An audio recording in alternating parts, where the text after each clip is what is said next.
There we go. Do you notice my little Cars Land screensaver there? I'm a car guy. I just can't stop myself. And it's interesting because in about a week and a half, I'm going to be about half a mile from here at Westworld, which is the site of the Barrett-Jackson collector car auctions. That's one of the jobs I do. So I've been fortunate. I've covered auto racing for a lot of years. These days, I'm the voice of the Barrett-Jackson auctions on the A&E networks as well. So in fact, just had a meeting over there yesterday, and I'm looking forward to spending 13 and 14-hour days over there in the coming week and a half. But let's talk about communication, and my theme is communicating at the right speed, and we'll talk more about the importance of that as we go along. But the first thing I want to talk about is the fact that communication, oops, hang on, now we have to turn this on. First thing I want to talk about is the fact that communication is hard.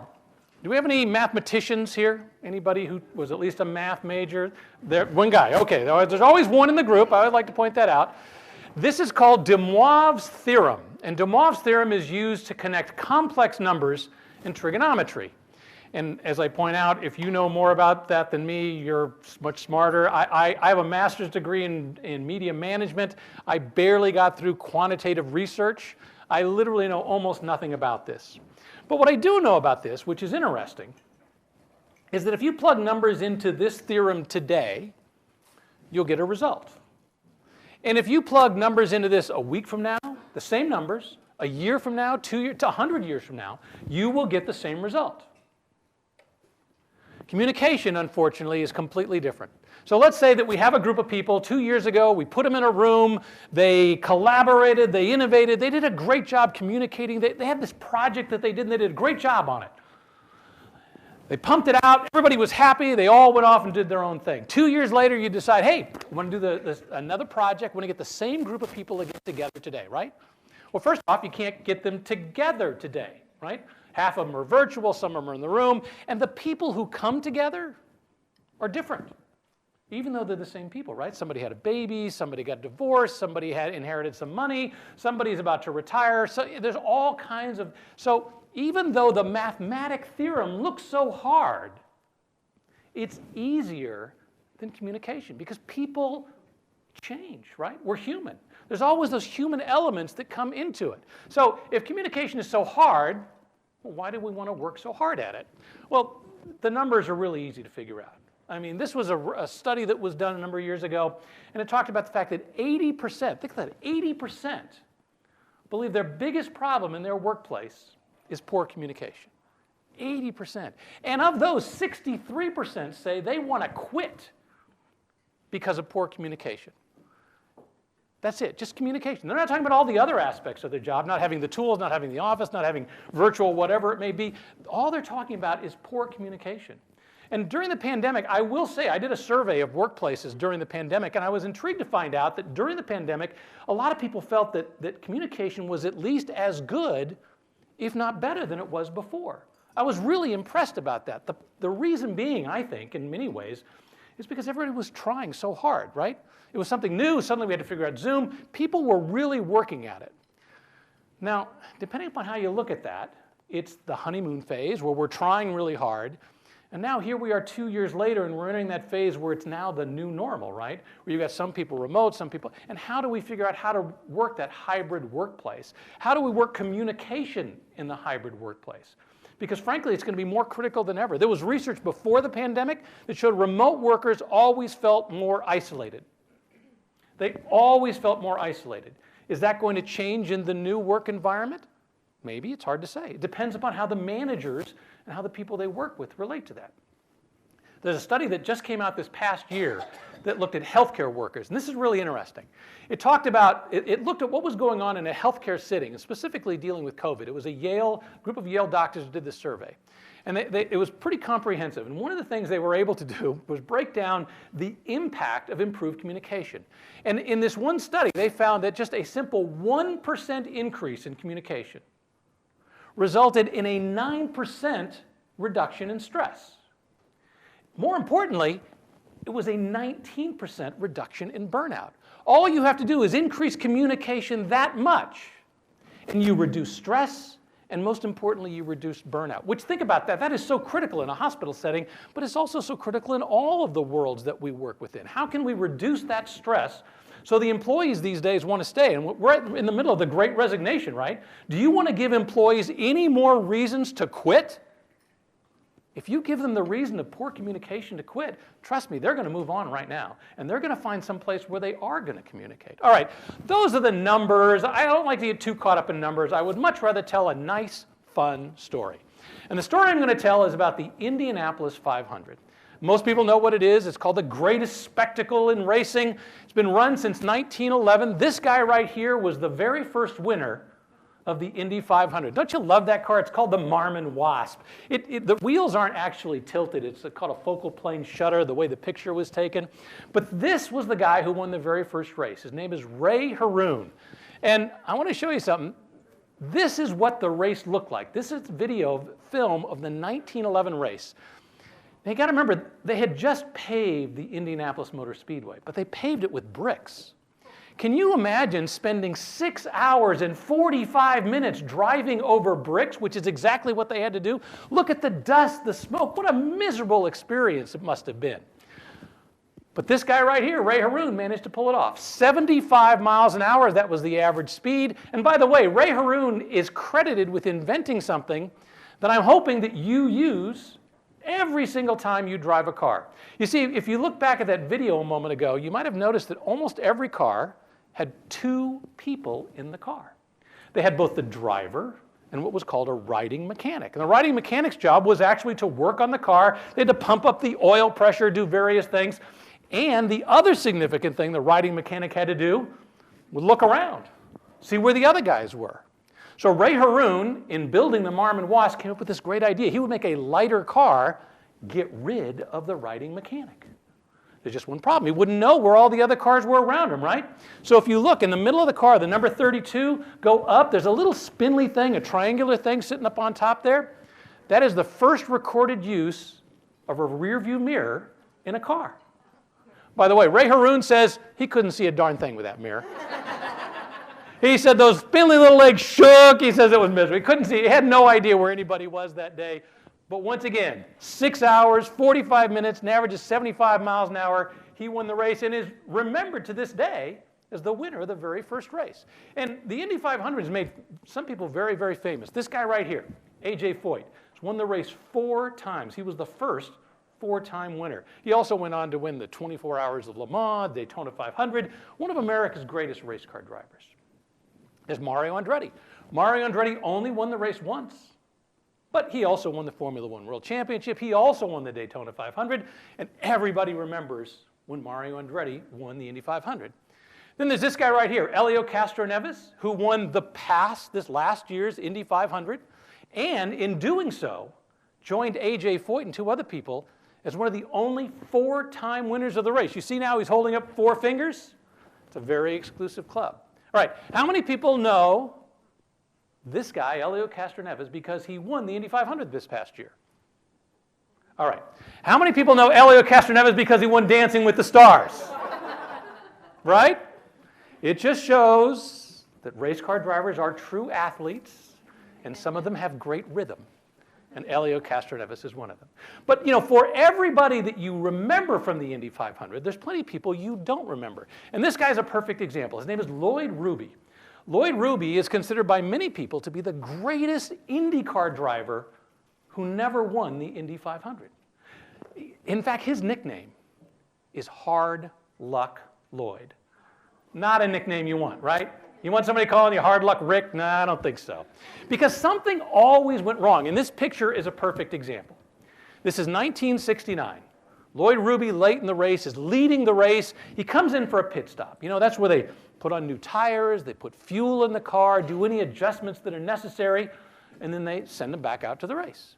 So he comes in to do his pit stop. And in addition to this, there's one person whose job on the crew is to stand at the front of the car, keep an eye on everything that's going on, and then at a certain point, after it's done, wave him back out. That guy's up at the front. He watches all the fuel goes in, waves Lloyd Ruby right back out on the track.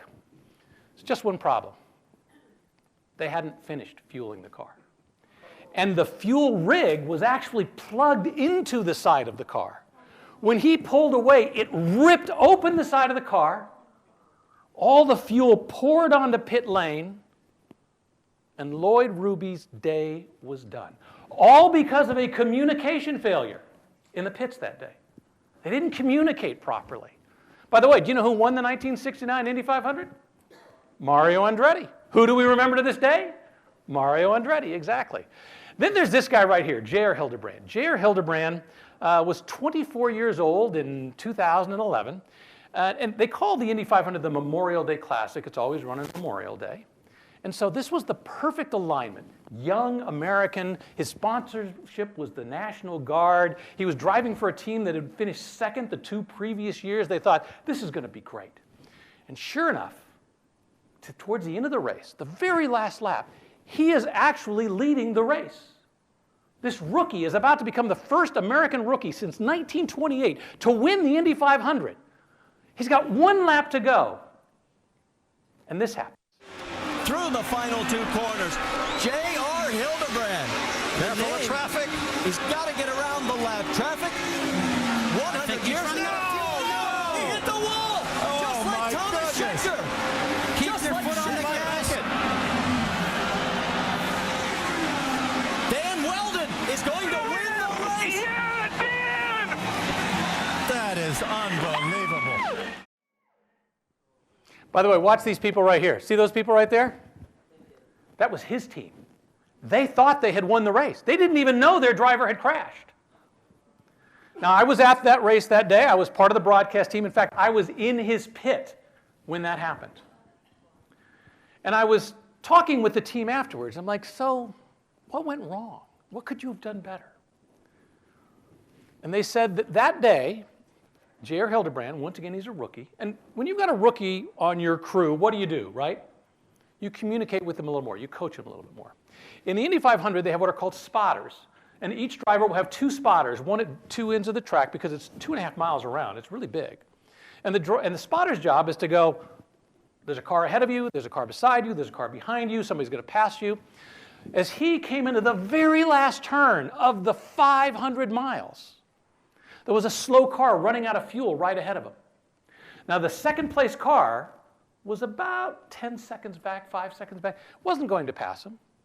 All they had to do was communicate with the driver and say, don't worry about that car ahead of you. He's slowing down. You slow down because the guy behind you will not catch you. They didn't do that. Do you know why they didn't do that? They were celebrating.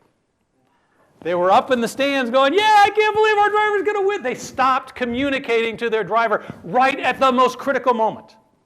Right when he really needed it, right when the rookie needed it the most. They didn't communicate all the way to the very end. And as a result, J.R. Hildebrand, to this day, is thought of as the guy who almost won the Indy 500. Interestingly enough, he finished second. His car slid across the finish line in second place. I will tell you, J.R. Hildebrand is an amazing guy, just an absolutely wonderful person, super smart. He helps with Stanford's autonomous car program. I pray someday he will win the Indy 500 so we can stop calling him the guy that almost won it. All right, so let's move forward. We're going to go to 2016. This was the 100th running of the Indy 500. Let's go back to the math major back here. Doing the math. First race, 1911. 100th running, 2016. It's because they didn't run the race during World War I or World War II, so there were some gaps there. So this was the 100th running, and I can tell you it was a big deal. Big deal. Everybody, because people kept talking about, who remembers who won the 1952 Indy 500, or the 37th Indy 500, or the 38th, or the 52nd, but people thought they're going to remember who wins the 100th edition. So the drivers, the teams, everybody wanted to win that race, and everybody wanted to be there. We estimated that day there were 360,000 people at the Indianapolis Motor Speedway that day. It's the single largest sporting event in the world. In fact, I estimated that day that 1 out of every 900 people in the United States was at the track. Think about that. What a huge event. Everybody wanted to win it, the 100th running. Now, let me introduce to you a cast of characters in our story today. The first one, this guy right here. His name is Alexander Rossi. Alexander Rossi, in 2016, was a 24-year-old rookie. He had never raced at the Indianapolis Motor Speedway. This was his first year in IndyCar racing. Born in California, he'd come up through what we call the minor leagues of racing, had done pretty well, had gone off to Europe to run in Formula One, but had raced for a team that wasn't that great. And as a result, decided, I could either work for a lousy team in Europe or come back to the United States. And so he came back to the United States, started driving for an IndyCar team. And once again, this was only the 6th IndyCar race he had ever driven in his entire life, this particular Indy 500. He was driving for a gentleman named Brian Herta. Brian Herta is a former race car driver who, at a certain point in his career, decided, it's time to stop being a driver, step over the pit wall, and become an owner. And his team was a good team, but to be honest with you, they weren't a great team. And they had only won a single race in all the years that he'd had the team. You know what race he won? The one where J.R. Hildebrand crashed. Dan Weldon was his driver and managed. So he wasn't even supposed to win that race, but they did. And this was his team. And I will tell you, it's a great group of people. Great mechanics, great engineers. They had a great driver. But as we sometimes joke about in the racing world, speed equals money. And they just weren't a big sponsorship team. They didn't have big dollars. In fact, this sponsorship, the Napa Auto Parts sponsorship, didn't come along until 2 weeks before the race. It was regional money. It wasn't even national money. Somebody said, hey, there's no name on the side of the car. And they went, hey, would you like your name on the side of the car? Just write us a check. And they wrote a little check. Great investment that particular day. And once again, great people. And that year, they had a technical alliance with another team, Andretti Racing, which had done very well, had won the Indianapolis 500 before. And so they had great technical knowledge, but once again, they just didn't have as many people. They were still a small operation. So the driver, the owner of the team, there's one other person in our story that I want to talk about, and that's me. I spent about 30 years working for various TV networks, ESPN, ABC, NBC, covering auto racing. Absolutely, I got to cover the Indianapolis 500, Formula One circuit. I was the voice of the Formula One series in the United States for a number of years. It was spectacular, being able to go wherever, all the great races. And that particular day, I was working for ABC, and I was going to be one of the pit reporters, one of 3 pit reporters covering the Indy 500 as part of the broadcast. And what we would do is we would divide up. There's 33 drivers in the race, and we would divide up. One pit reporter would take 11, I'd take another 11, and the other guy would take another 11. And that particular day, I was assigned to cover Alexander Rossi. Now, to be honest with you, I have 11 drivers, some who had actually won the race before. I'm thinking, what are the odds that I'm going to spend very much time talking about a rookie in the race? Don't get me wrong, I studied him, I knew a lot about him, but it wasn't somebody I'm going to pay a lot of attention to on that particular day. Because, once again, he's a rookie. But you never know what a rookie can accomplish. Now, I want to stop for a moment and talk about something really critical. I've talked a lot with Brian Herta about what happened that day and how, at the end of the race, his driver was in a position to potentially win the Indy 500. And interestingly enough, when I talked to Brian about this, the team owner, he doesn't talk about the great mechanics, the great engineering. The first thing he told me afterwards was because he said he had a culture of communication within his organization. The way his organization was designed, and really it's a team, but that team is ultimately a business. So it really relates to any business. It's a culture of communication. And he said, it's the ability for somebody to bring forth an idea and to be listened to, and to know that they're being listened to. You may not do every idea, but people within an organization want to feel like they've been listened to. There's a Facebook workplace study that was done 2 years ago, and it said that 90% of the respondents, 90% of the people who responded, who were leaders and managers, said that they have an open door policy. You can bring me an idea anytime you want. Interestingly enough, 45% of their employees said, my manager has an open door policy. Let's think about that. The managers think they have an open door policy, the employees think. So there's a disconnect there, and that's a problem. That's what we have to figure out how to overcome. How do you communicate it? What is the communication culture within your organization? And as Brian Herta points out, the communication culture can't start that morning of the race, can't start the week of the race or the month. It's got to be built into the organization. If your employees don't believe that they have the ability to come forward and bring you ideas, then we've got a problem. So you have to build it in literally from day one, or at least as soon as you can. And if you address the problem that you see where you have poor communication, how can you improve that? All right, let's get back to the race. Everybody in the Indy 500, all 33 drivers, have the same basic plan. I'm going to go as fast as I can, do the shortest pit stops I can, and I'm going to beat everybody to the checkered flag.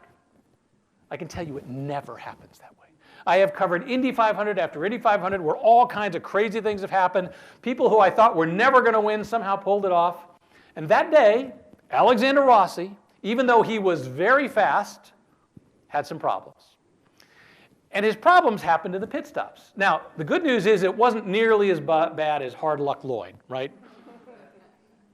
The very first pit stop that he came in on, about towards the mid part of the race, they got the fuel hose stuck in the, now once again, they were able to pull it out, but it took an extra 4 seconds.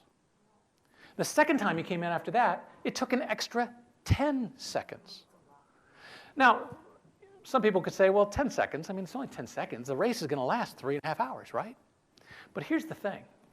10 seconds is almost an eternity in the racing world. That's because 10 seconds at an Indianapolis Motor Speedway, the lap is only 40 seconds to go all the way around at 225 miles an hour. So if you lose 10 seconds in the pits, you've just lost a quarter of a lap. And then when you lose another 4 seconds, you lost another tenth of a lap. At the midpoint of the race, it's 200 laps. The track is 2.5 miles around. At the midpoint of the race, Alexander Rossi discovers he is in dead last place. Of all the cars still running, a couple of them had dropped out. Of all the cars still running, Alexander Rossi is dead last on the track. Kind of hard to use that plan about going faster than everybody else, right? Just not going to work. So the team gets together. Remember that culture of communication? Let's come up with some ideas. What we can do. Brian Herta gets his guys together. What can we do? How can we help our driver on the track? And they come up with what I joke is a very bold concept, right? Instead of going faster than everybody else, they decide we're going to get better fuel mileage. Really? That's going to win you a race? It's not the Indy 500 fuel mileage championship, is it? But here's the thing. Remember I talked about how it takes 40 seconds to complete a lap, and a pit stop at the Indianapolis Motor Speedway takes about 8 or 9 seconds normally, so that extra 10 seconds was problematic. But the thing is, it actually takes longer to complete a pit stop. That's because, you're out on the track, you've got to slow down, you've got to get on pit lane, there's a 60-mile-an-hour pit lane speed limit, you drive up pit lane, you get into your pits, they do the service, you go back out to your 60-mile-an-hour speed limit, you ease back on. By the time it's all said and done, that 8-second pit stop takes 40 seconds of track time. Well, let's think about that. 40 seconds of track time? A lap takes 40 seconds. If you could do one less pit stop, you get a 1-lap advantage over everybody else. So from that point on, they decided, let's see if we can save fuel. Maybe get a little better fuel mileage. Maybe somewhere in the back half of the race, we'll do one less fuel stop than everybody else. Now, how many of you have a newer car, and on the dashboard, you get a readout of your fuel, right? You have that? Most people do these days. So let's say you're driving to work. I'm assuming, let's say you're going to an office. I call you up and I say, you're getting like 24 miles to the gallon. You're doing pretty good. I'd like you to get 27 miles to the gallon. You think you could do that today? Just get 27 miles to the gallon? And the reality is, it's not that hard, right? You just kind of coast a little bit, ease, don't jackrabbit away from the lights. It's really not that hard to improve your mileage just a little bit. And that's exactly what they began to do with Alexander Rossi. They began to coach him and give him concepts on how he could potentially save fuel. And slowly but surely, he's learning how to do this. And he's not going quite as fast as everybody else, but he's managing to keep everybody else within sight. Now, I want to get to the second concept that I want to introduce today, and it's really critical that we understand the concept of communicating at the right speed, because that's what they were doing with Alexander Rossi that day, right? Their driver is out on the track going 225 miles an hour. They need to communicate with him, bring him new ideas, stuff he hadn't thought about before the race, and things they needed to do, coach him through these ideas. Whenever I talk about communicating at the right speed, a lot of people think I talk about speeding things up. I'm not. I'm talking about understanding the right speed to communicate whatever the issue is on that particular day. There are times when your driver is going 225 miles an hour where you do need to speed things up. You need to go faster. But the flip side is there's plenty of times what we actually need to do is slow things down, right? How many times do we create artificial deadlines, right? Just because we've got so many great technology tools, we got Slack and Teams and Zooms, and we can have meetings all over the place. Sometimes like, let's get together and let's, because we have this technology, we think we have to move so fast. We don't have to move that. Sometimes we need to slow things down. We need to gather more information. We need to talk to more people. We need to actually slow the process down to communicate at the right speed. But the flip side is, because we do everything at the same speed, sometimes when we do have a real deadline, we do have a real crisis. I do media training, I do crisis communication work. It's amazing how many organizations, when they're suddenly faced with a real crisis, still do things at the same speed. It's like, whoa, whoa, whoa, whoa. Things are moving really fast here. You need to accept, now don't get me wrong, you need to gather information. You need to put all the pieces on the plate, as many as you can, but you can't wait till next week to figure that out. You need to move quickly. And what we really need to do is understand the difference, right? When do we need to speed things up and when do we need to slow things down? When and what is the speed that we need to communicate at? So I always point out, make sure you understand what is the right speed when you communicate. Make sure you're communicating at the right speed. All right, let's get back to our story. 200 laps in the Indy 500. We're at lap 164, winding down towards the end of the race. And something happens on the track. A car loses a wheel. Nobody was hurt, but there's a car on the track, and they have to bring out a safety vehicle to make sure that he gets off. And so they bring out what's called a yellow flag. They slow everybody down. Nobody wants to hit the safety vehicle, right? And because everybody goes slower, it's a perfect time to come in and do a pit stop. You don't waste quite as much time out on the track. So everybody comes in. At this point, Alexander Rossi is at the end of the lead pack of cars. He's maybe 11th or 12th place at this point in time. So all of the cars come in and do their pit stop. And once again, it only takes about 8 seconds or so. They put the fuel in. By now, the good news is they fixed the problem with Alexander Rossi's fuel rig. All his pit stops are happening at the right speed. And everybody goes out. Now, I'll point out there's a car right here. It's light blue and black at the very front of that picture. That driver's name is Carlos Munoz. He was leading the race at that point in time. Once again, he was also 24 at that point in time, had already finished second in the Indy 500. He's leading the way. He's thinking, this is my big chance to win the Indy 500. But there's one problem. An Indy car at that point in time, when they fuel it all up, and they're all ready to go, they got everything they need, tires and everything, they can last about 31, maybe 32 laps before they run out of fuel. So everybody who comes in with 36 laps to go knows, I need to do one more pit stop. And they actually have this thing. It's called the splash and go. They'll run right towards the end of the race, and they know all they need to do is come in, get a couple gallons of fuel, and then go back out. So everybody's thinking, all right, I'm prepping up. How am I going to get that splash and go at the very end of the race? And that's what they're planning on. Well, everybody's planning on that, except for one guy and one team, right? The people who've been thinking all that second half of the race, how can I save fuel? Now, do you remember how I told you that you were driving to work and I wanted you to go from 24 miles an hour to 27 miles to the gallon, right? Well, imagine I come on a little bit later and I say, hey, doing a great job. Now I need you to get 38 miles to the gallon. Yeah, not easy. Oh, yeah, by the way, I forgot to tell you, your boss left the same time as you and you need to beat them to work. Right, now you got real problems. So I'm in the pits. And when I'm in the pits, I'm running up and down covering my 11 drivers. And I always joke about the fact that I would have headsets on. On one side of the headsets, I could hear the broadcast. I could hear the play-by-play guy, the color commentators, and all of the other announcers, the pit reporters. On the other side, I could also hear the producer, the director. We had a pit producer, anybody who in the booth, in the truck who needed to talk to me. Hearing all those voices. Then I have a scanner. And with my scanner, I'm listening to all 11 drivers. You've heard about hearing voices? Trust me, I hear a lot of voices. And my job is to, fortunately, as time would go on, some drivers would be like, I don't have to pay attention to that guy anymore. I can lock him out. But towards the end of the race, you're still listening. So I'm listening to all this that's going on. And I'm listening to the conversation between Brian Herta, who is not just the team owner, he's also what they call a strategist. He's the guy talking to his driver, giving him ways that he can save fuel. And I'm listening to the conversation between Brian Herta and Alexander Rossi. And Brian Herta starts to tell him, okay, you were doing a great job.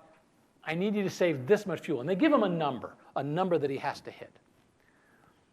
And I vividly remember as Alexander Rossi responded to Brian Herta, and what the first thing he said is, there is no way I can do that.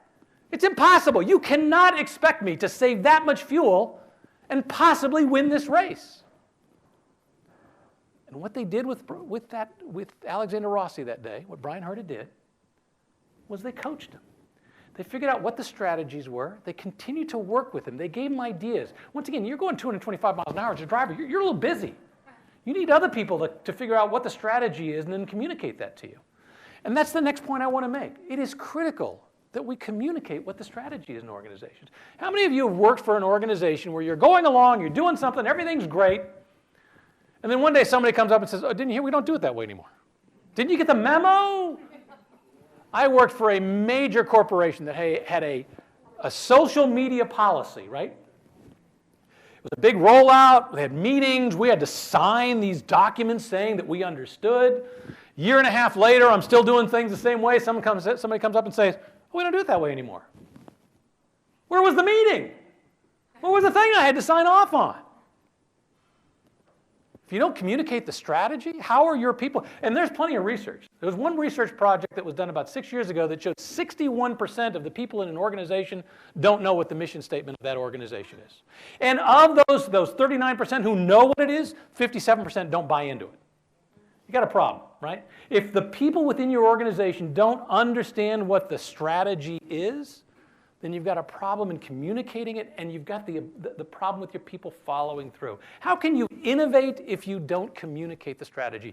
I'm on the board for a very large nonprofit, and I was at a board meeting, and with some documents in front of us, and there was every meeting we have the mission statement we have to read before the board meeting starts. Then we had some documents, then we had some things for the corporation, and I noticed that there was a different mission statement that we read before the board meeting, a different mission statement which was part of their charter, and a different mission statement that was on the website.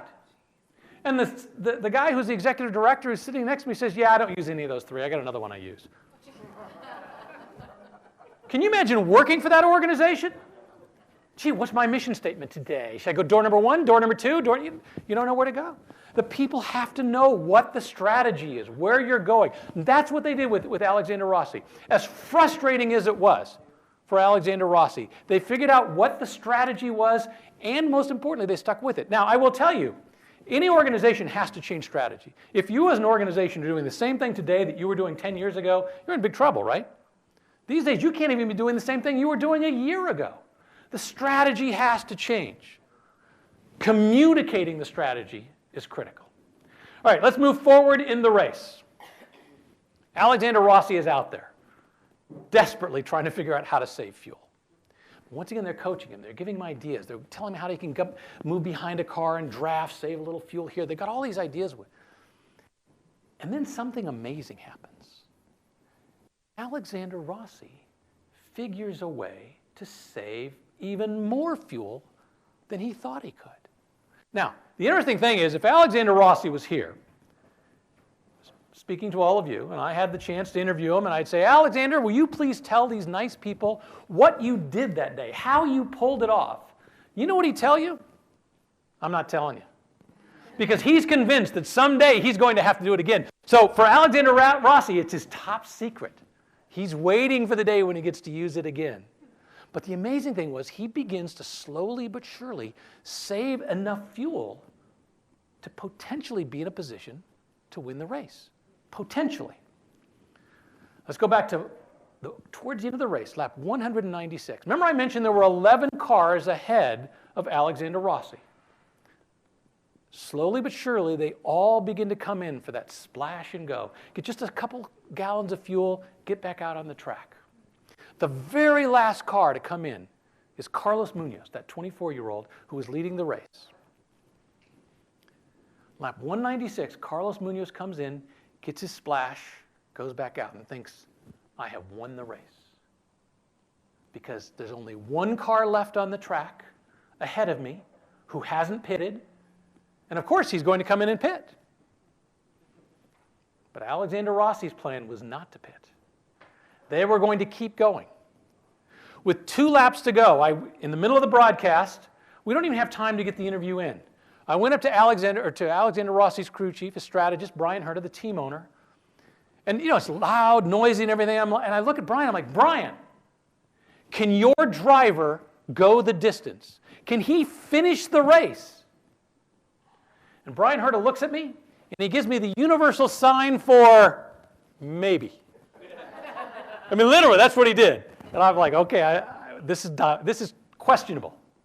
And I will tell you, at that point in time, they knew that their driver did not have enough fuel to finish the race. What they didn't know was where he was going to run out of fuel. Was it going to be at the beginning of the last lap, the end of the last lap?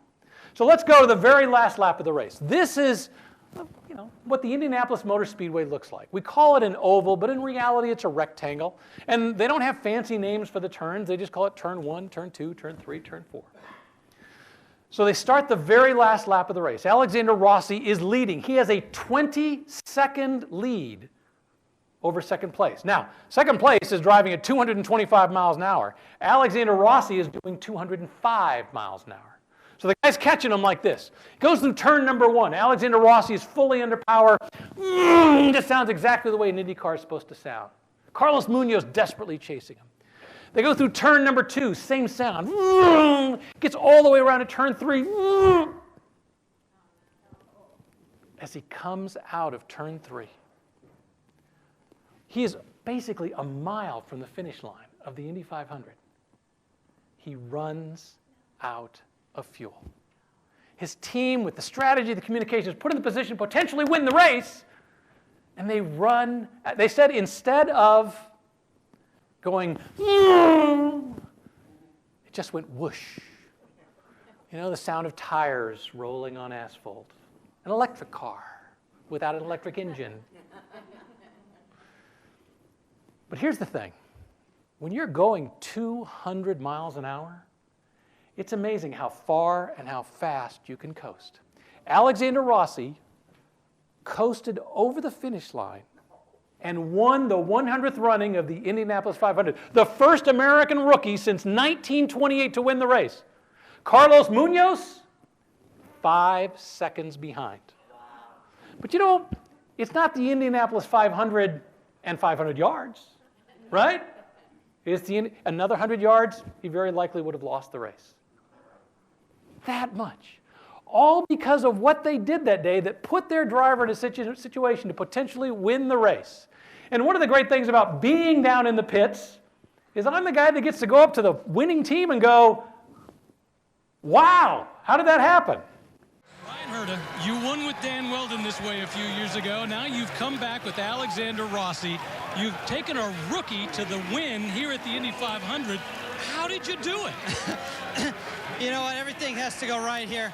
I want to thank DW and the time we had here in 2011. This is unbelievable. I thank all sponsors, Napa Auto Parts, Castro, everybody that came on board. But man, it was so close at the end. And for a rookie to drive with the poise he did in such a tough situation, I was telling him, don't let anybody pass you, but save fuel, and he did it, and we won again. I'll tribute to Alex, Michael Andretti, the whole team. We worked so well together this month, and I was hoping one of us would win, and I was hoping to be us. And hey, man, it did. You're on your way to victory You circle. can't even get back to victory circle, right? Runs out of gas. They got to tow him in. Normally, that'd be pretty embarrassing, wouldn't it?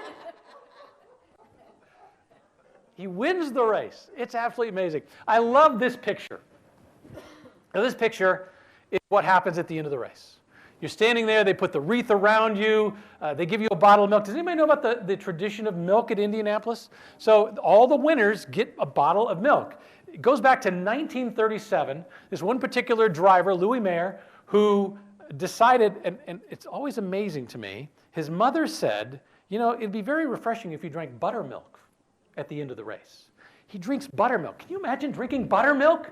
No, I'm sure it wasn't quite as bad back then, maybe. But so the milk producers back in the mid-50s got a sponsorship. And now every time you win the race, you have a bottle of milk. And you get to choose non-fat, 2% whole. I can tell you that particular day, he chose 2%. Chocolate hasn't normally been used. There was one year when a driver who owned some orange groves drank orange juice, and there was a big controversy. But milk is the drink of choice at the Indianapolis Motor Speedway. And I tell you what, he is numb at this point. Even he can't believe he just won the race. It literally took him quite some time to come to grips with the fact that he had won the race. All right, let's go back over some of those key points we were talking about. First off, the communication culture, right? That's a really critical thing. Now, I often point out that Amazon has completely screwed up what we envision as the concept of communication these days, right? Let's face it, how many people buy things from Amazon, really? Like everybody here, of course. I'm practically on a first-name basis with the Amazon guy. You order something, you get an email that says, oh, thank you for ordering it. You get an email from them saying it's on its truck. You get an email saying, oh, your package has been delivered. Then I get a picture on my porch of where it is, right? All right, how many people have bought something from Amazon? Once again, raise your hands. How many people have ever talked to Amazon? 1, 2, 3. Very few people ever actually talk. And yet people think Amazon does such a great job of communication. It's really interesting when you think about it. You never talk to them, but they're great communicators. You know why? Because they're proactive communicators. What they do is they keep you so well informed that you don't need to pick up the phone and talk to them. You don't need to email them. You don't need to do anything. I know I ordered it. I got it coming. If I have to return it, I get all these emails. And the problem is now everybody is expecting that level of communication. I will tell you, my air conditioning guy is just as good as this. I'm now getting, text messages. Hey, Bob's on his way. That's great. But if you're an organization that's not doing that, I spent a number of years working with the State Bar of Arizona, working with lawyers, trying to convince lawyers they need to communicate more effectively. Nothing is more frustrating. I have two sons. My younger son is 35 years old.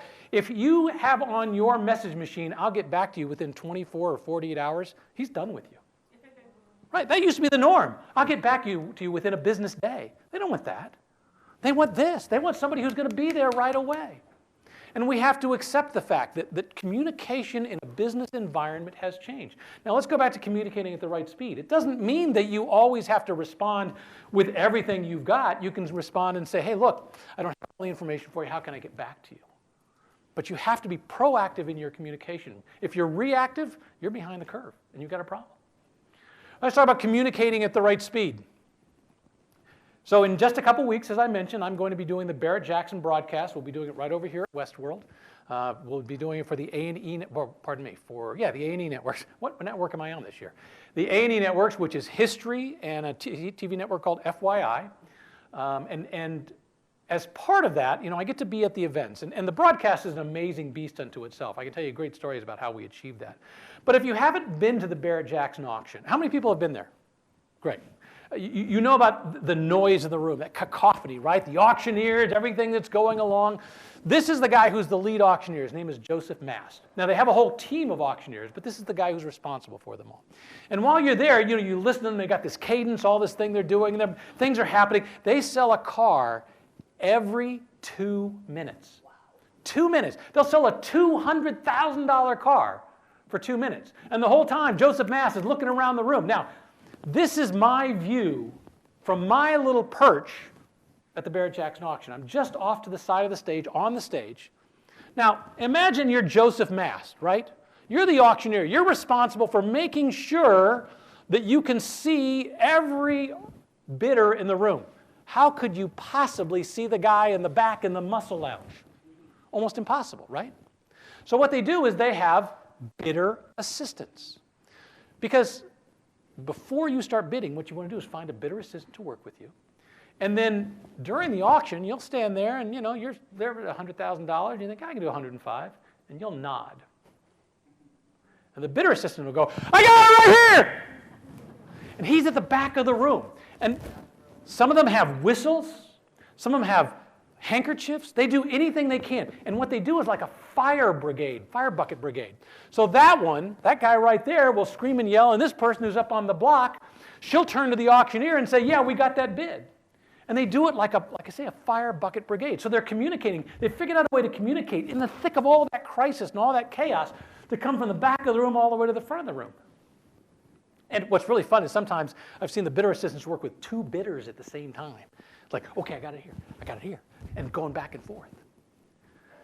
But what's really interesting to me is every now and then, in the midst of this chaos and cacophony, suddenly the auctioneer, Joseph Master, whoever's up there, will stop everything. And he'll say, look, I got $100,000 right there. You think you have $100,000, but that's a $100,000 bid. If you want to be in the game, it's $105,000 to you. I love the fact that in the midst of this chaos, they don't let the chaos drive the communication. They realize they've got a problem. He needs to know who is the bidder. This person has the bid. Do you want to stay in the game? It's 105 to you. They literally stop everything at that moment in time. Slow it down so that nothing moves forward until they know exactly what they're doing. And then once they figure it out, boom, they are off to the races again. And it's just cranking along. I love every now and then in the middle of that room when suddenly it's quiet. Like, what just happened? They're trying to figure it out because they understand how to communicate at the right speed. Let's talk about communicating the strategy. I talked about this before, about the vision, how you need to communicate the vision.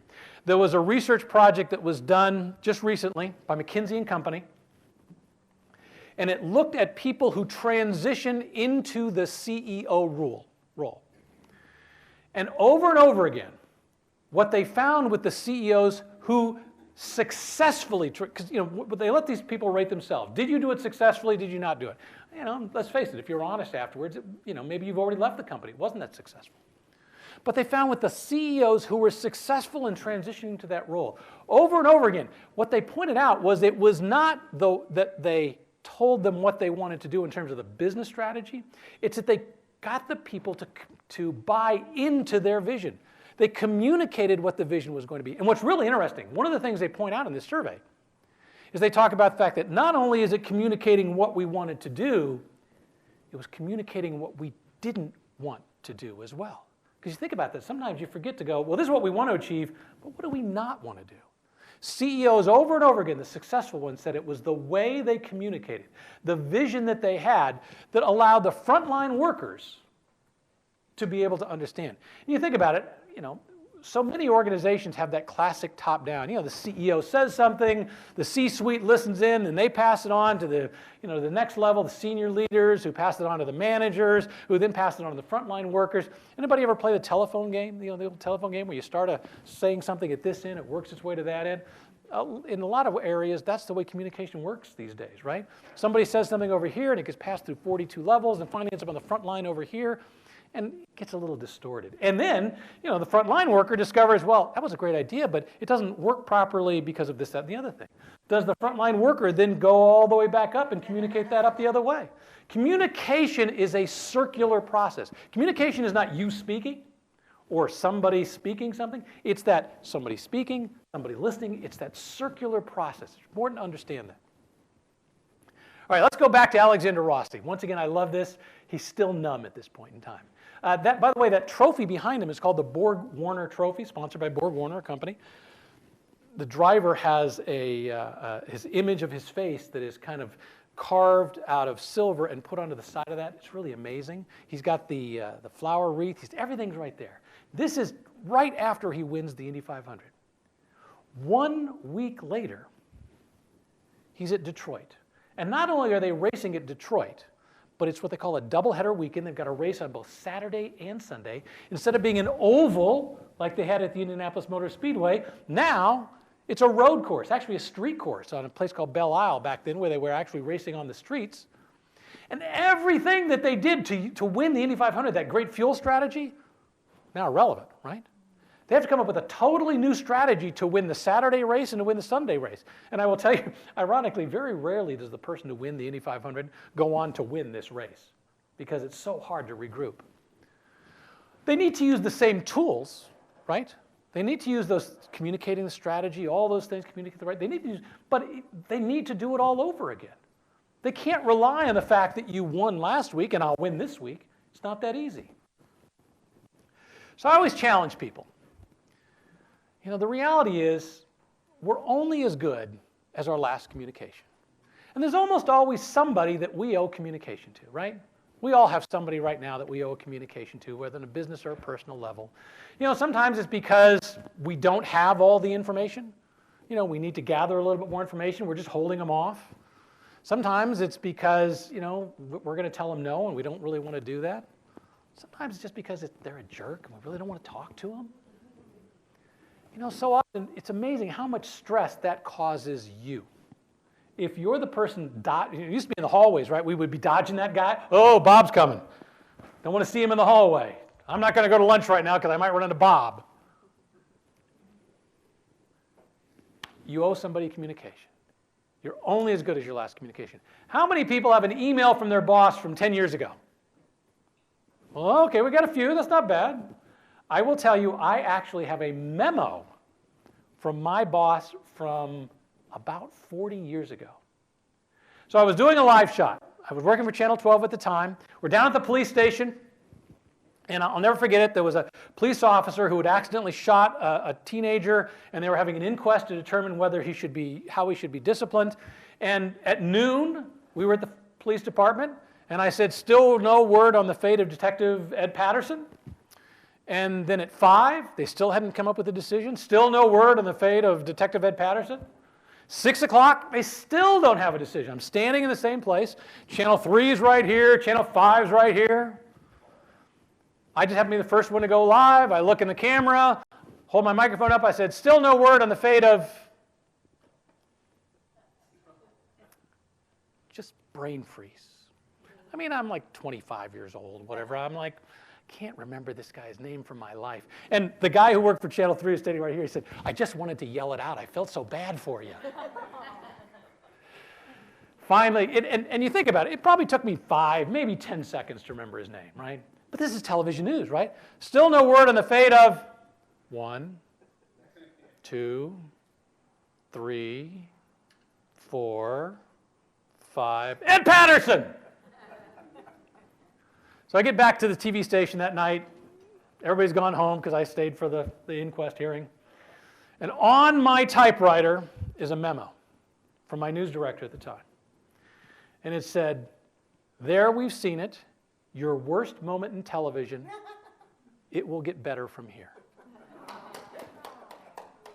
I, to this day, have that letter. And the reason being is, it was the perfect communication. It said, I watched it, right? We all need to know that our boss is paying attention. It said, you sucked, right? That was the elephant in the room. And it told me I was going to get better. I think I did. But more importantly, I felt good about it, except I did erase the air check. We would call them air checks, the tape of it. I got rid of that. No one could see it ever again. But once again, you're only as good as your last communication. In racing, you're only as good as your last race. Who do you owe communication to? Is it causing you stress because you're dodging them? Get back out there, communicate with them. Make sure you're back up on top of the horse and you are in control. You're only as good as your last communication, so stay on top of it. The more you communicate, the more effectively you communicate. Once again, the less stress it is on you, the better you can do that. That's all I have to say. I appreciate your time today. But once again, my name is Rick DeBrule. You can easily get a hold of me at rick@rickdebrule.com. We've got some raffle prizes, some books for you today. Communicating at the right speed is my motto. If I can help you out in any way, please let me know. Have a great day.